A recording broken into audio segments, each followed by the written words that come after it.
Trešā epizode – pašreizējās podkastu tendences un to izaugsmi tirgū. Šajā trešajā epizodē mēs izpētīsim aizraujošo podkastu pasauli, aplūkojot jaunākās tendences un to, kā šis formāts turpina augt visā pasaulē. Tehnoloģija attīstība ir veicinājusi podkastu popularitātes pieaugumu, padarot tās par vienu no iecienītākajiem veidiem, kā patērēt gan izklaidējošu, gan izglītojošu saturu. Populārākās kategorijas. Podkasti aptver plašu tēmu loku, un ir svarīgi zināt, kuras kategorijas šobrīd dominē tirgū. Starp populārākajām ir pirmkārt patiesa noziedzības, true crime stāsti. Nozieguma stāstu žanrs joprojām ir viens no pieprasītākajiem. Noslēpumaini un aizraujoši sižeti piesaista miljoniem klausītāju. Otrkārt, ziņas un aktualitātes. Politika, ekonomika un globālie notikumi interesē lielu auditorijas daļu, kas vēlas būt informēti par notiekošo pasaulē. Treškārt, izglītība un zināšanas. Klausītāji labprāt apgūst jaunas zināšanas izglaidojošā un pieejamā veidā. Vēsture, zinātne, māksla, valodas ir ļoti pieprasītas. Ceturtkārt, izklaide. Films, mūzika, izdomāts stāsts un sports ir satura veidi, kas piesaista plašu auditoriju. Piektkārt, tehnoloģijas un digitālā kultūra. Digitālās pasaules attīstība ir veicinājusi pieprasījumu pēc podkastiem, kas apskata inovācijas, jaunas ierīces un interneta kultūru. Podkastu tirgus izaugsmes prognozes. Kopumā tiek prognozēts, ka podkastu industrija turpinās strauji augt. Pieejamība un daudzveidīgais saturs ir galvenie faktori, kas veicina šo attīstību. Pieaugot cilvēku interesē par podkastu veidošanu un klausīšanos tādās platformās kā audiolasītava, sagaidām, ka šis formāts kļūs par neatņemamu mūsu ikdienas sastāvdaļu. Valstis ar visaugstāko podkastu klausīšanās skaitu. Lielākā podkastu popularitāte ir novērojama ASV, Lielbritānijā, Austrālijā un Kanādā. Tomēr šis tirgus pastāvīgi aug, un ievērojams pieaugums novērojams arī Vācijā, Francijā un Nīderlandē.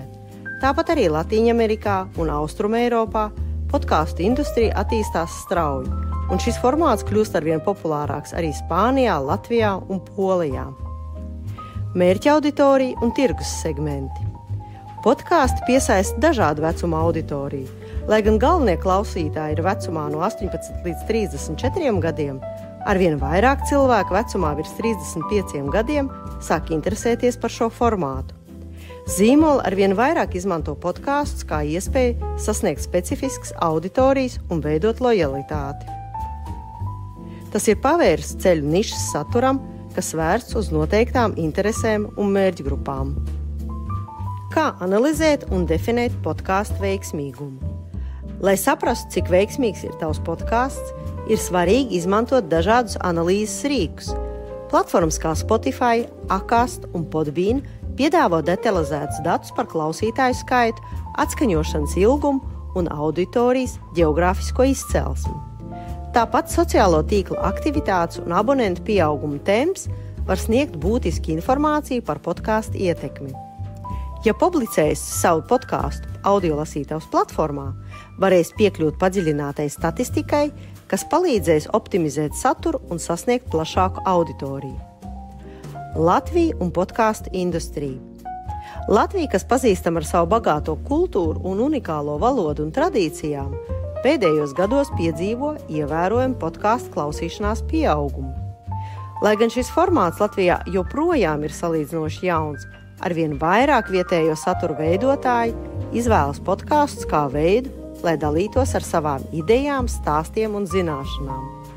Populārākās tēmas Latvijā ir kultūra, vēsture, mūzika, literatūra un sociālie jautājumi. Pieaugot podkastu platformu, piemēram, audiolasītavas izmantošanai, Latvija kļūst par vienu no jauniem daudzsološiem tirgiem podkastu industrijā. Šis ir ideāls laiks, lai pievienotos podkastu veidotājai kopienai un dalītos ar savu balsi pasaulē. Secinājums. Kopumā podkastu industrija piedzīvo strauju attīstību un tā turpinās augt arī turpmāk. Arvien vairāk cilvēku sāk veidot un klausīties podkastus, radot jaunas iespējas un tirgus paplašināšanos. Ja esi satura veidotājs, šis ir īstais brīdis, lai sāktu savu podkāstu, izpēti aktuālās tendences, izvēlies savu nišu un dalies ar savu aizraušanos. Tiekamies audio lasītavas platformā.